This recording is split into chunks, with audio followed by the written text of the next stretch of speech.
ನಿಮಗೆ ಯಾವಾಗಲಾದರೂ ಕೀಲು ನೋವು, ಗಂಟುಗಳಲ್ಲಿ ನೋವು, ಸೊಂಟ ನೋವು, ಮಾಂಸಖಂಡಗಳಲ್ಲಿ ಸೆಳೆತ ಅಥವಾ ಗ್ಯಾಸ್ ಸಮಸ್ಯೆಯಿಂದ ಎದೆನೋವು ಆಗ್ತಿದೆಯಾ?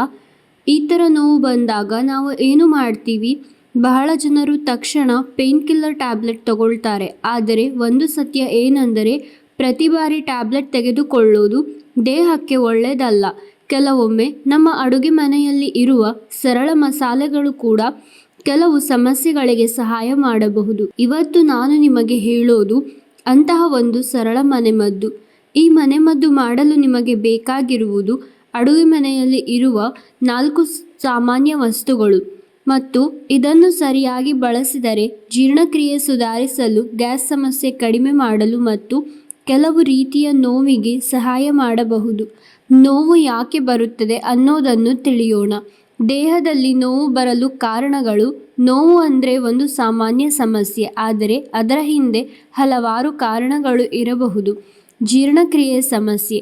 ನಾವು ತಿನ್ನುವ ಆಹಾರ ಸರಿಯಾಗಿ ಜೀರ್ಣವಾಗದಿದ್ದರೆ ಗ್ಯಾಸ್, ಅಸಿಡಿಟಿ, ಹೊಟ್ಟೆ ಊತ ಇವುಗಳು ಕಾಣಿಸಬಹುದು. ಕೆಲವೊಮ್ಮೆ ಈ ಗ್ಯಾಸ್ ಸಮಸ್ಯೆಯಿಂದಲೇ ಎದೆನೋವು ಕೂಡ ಬರಬಹುದು. ಅದರ ಕಾರಣಕ್ಕೆ ಅನೇಕ ಜನರಿಗೆ ಎದೆನೋವು ಬಂದಾಗ ಹೃದಯ ಸಮಸ್ಯೆ ಅಂತ ಭಯವಾಗುತ್ತದೆ. ಆದರೆ ಕೆಲವೊಮ್ಮೆ ಅದು ಕೇವಲ ಜೀರ್ಣಕ್ರಿಯೆ ಸಮಸ್ಯೆ ಇರಬಹುದು. ವಿಟಮಿನ್ ಮತ್ತು ಮಿನರಲ್ ಕೊರತೆ. ದೇಹದಲ್ಲಿ ಕೆಲವು ವಿಟಮಿನ್ ಹಾಗೂ ಮಿನರಲ್ ಕಡಿಮೆಯಾದರೂ ಸ್ನಾಯು ಸೆಳೆತ, ನರಸೆಳೆತ, ಕೀಲು ನೋವು ಕಾಣಿಸಬಹುದು.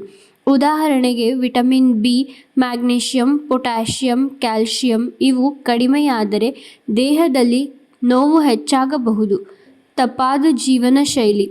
ಇವತ್ತು ಬಹಳ ಜನ ಬಹಳ ಸಮಯ ಕುಳಿತು ಕೆಲಸ ಮಾಡುತ್ತಾರೆ, ವ್ಯಾಯಾಮ ಮಾಡೋದಿಲ್ಲ, ಕಡಿಮೆ ನೀರು ಕುಡಿಯುತ್ತಾರೆ. ಈ ಥರ ಅಭ್ಯಾಸಗಳು ಕೂಡ ನೋವು ಹೆಚ್ಚಾಗಲು ಕಾರಣವಾಗಬಹುದು. ಆದರೆ ಒಂದು ಸರಳ ಸತ್ಯ ಏನೆಂದರೆ, ನಮ್ಮ ಅಡುಗೆ ಮನೆಯಲ್ಲಿ ಇರುವ ಕೆಲವು ಮಸಾಲೆಗಳು ಜೀರ್ಣಕ್ರಿಯೆ ಸುಧಾರಿಸಲು ಮತ್ತು ದೇಹದ ಅಸ್ವಸ್ಥತೆ ಕಡಿಮೆ ಮಾಡಲು ಸಹಾಯ ಮಾಡಬಹುದು. ಹಾಗಾದರೆ ಆ ಮನೆಮದ್ದು ಹೇಗೆ ತಯಾರಿಸಬೇಕು ನೋಡೋಣ. ಈ ಮನೆಮದ್ದು ಮಾಡಲು ನಮಗೆ ಬೇಕಾಗಿರುವುದು 4 ವಸ್ತುಗಳು. ಓಂ ಕಾಳು.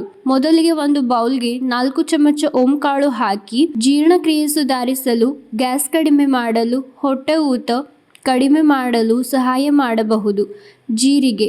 ಮುಂದೆ 2 ಚಮಚ ಜೀರಿಗೆ ಜೀರ್ಣಕ್ರಿಯೆ ಸಮಸ್ಯೆ ಕಡಿಮೆ ಮಾಡಲು, ಹೊಟ್ಟೆ ಊತ ಕಡಿಮೆ ಮಾಡಲು, ರಕ್ತ ಸಂಚಾರ ಸುಧಾರಿಸಲು ಸಹಾಯ ಮಾಡಬಹುದು. ಸೋಂಪು.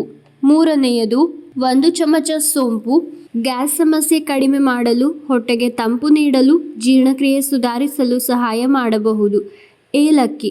ಕೊನೆಯಲ್ಲಿ 1 ಏಲಕ್ಕಿ ಹೊಟ್ಟೆ ಅಸ್ವಸ್ಥತೆ ಕಡಿಮೆ ಮಾಡಲು, ಜೀರ್ಣಕ್ರಿಯೆಗೆ ಸಹಾಯ, ಬಾಯಿಗೆ ಸುಗಂಧ ನೀಡುತ್ತದೆ. ತಯಾರಿಸುವ ವಿಧಾನ. ಈ ಎಲ್ಲ ವಸ್ತುಗಳನ್ನು ಒಂದು ಪ್ಯಾನ್ಗೆ ಹಾಕಿ ಸುಮಾರು 2 ರಿಂದ 3 ನಿಮಿಷ ಚೆನ್ನಾಗಿ ಹುರಿಯಿರಿ. ಹುರಿದ ನಂತರ ತಣ್ಣಗಾಗಲು ಬಿಡಿ. ನಂತರ ಮಿಕ್ಸಿ ಜಾರಿಗೆ ಹಾಕಿ ಪುಡಿ ಮಾಡಿ. ಈ ಪುಡಿಯನ್ನು ಏರ್ಟೈಟ್ ಡಬ್ಬದಲ್ಲಿ ಸ್ಟೋರ್ ಮಾಡಬಹುದು. ಸರಿಯಾಗಿ ಇಟ್ಟರೆ ಸುಮಾರು 2 ರಿಂದ 3 ತಿಂಗಳು ಬಳಸಬಹುದು. ಬಳಸುವ ವಿಧಾನ. ಪ್ರತಿದಿನ ಬೆಳಿಗ್ಗೆ ತಿಂಡಿಯ ನಂತರ ಉಗುರು ಬೆಚ್ಚಗಿನ ನೀರಿಗೆ ಅರ್ಧ ಚಮಚ ಈ ಪುಡಿ ಹಾಕಿ ಚೆನ್ನಾಗಿ ಕಲಸಿ ಕುಡಿಯಿರಿ.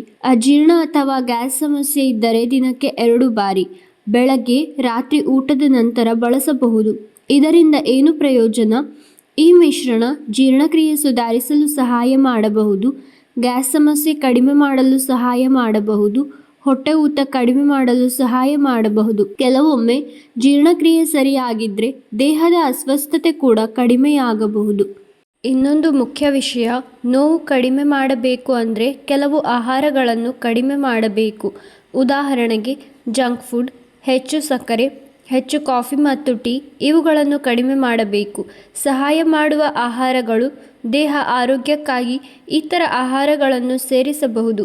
ಸೊಪ್ಪುಗಳು, ಎಳ್ಳು, ಎಳ್ಳಿನ ಉಂಡೆ, ಎಳ್ಳಿನ ಹಾಲು ಇವುಗಳಲ್ಲಿ ಕ್ಯಾಲ್ಸಿಯಂ ಹೆಚ್ಚು ಇರುತ್ತದೆ. ಇನ್ನೊಂದು ಸರಳ ಸಲಹೆ, ಪ್ರತಿದಿನ ಸಾಕಷ್ಟು ನೀರು ಕುಡಿಯಿರಿ, ಸ್ವಲ್ಪ ವಾಕಿಂಗ್ ಮಾಡಿ, ಸರಿಯಾದ ನಿದ್ರೆ ಪಡೆಯಿರಿ. ಈ ಸರಳ ಅಭ್ಯಾಸಗಳು ದೇಹದ ಆರೋಗ್ಯಕ್ಕೆ ಬಹಳ ಮುಖ್ಯ. ನಮ್ಮ ಅಡುಗೆ ಮನೆಯಲ್ಲಿ ಇರುವ ಸಣ್ಣ ಸಣ್ಣ ಮಸಾಲೆಗಳು ಸರಿಯಾಗಿ ಬಳಸಿದರೆ ಆರೋಗ್ಯಕ್ಕೆ ಸಹಾಯ ಮಾಡಬಹುದು. ಆದರೆ ಯಾವುದೇ ಸಮಸ್ಯೆ ಹೆಚ್ಚು ದಿನ ಮುಂದುವರೆದರೆ ವೈದ್ಯರನ್ನು ಸಂಪರ್ಕಿಸುವುದು ಉತ್ತಮ. ಈ ವಿಡಿಯೋ ನಿಮಗೆ ಉಪಯೋಗವಾದರೆ ಲೈಕ್ ಮಾಡಿ, ಕಮೆಂಟ್ ಮಾಡಿ ಮತ್ತು ಸಬ್ಸ್ಕ್ರೈಬ್ ಮಾಡಿ. ಮುಂದಿನ ವಿಡಿಯೋದಲ್ಲಿ ಭೇಟಿಯಾಗೋಣ. ಆರೋಗ್ಯವಾಗಿರಿ.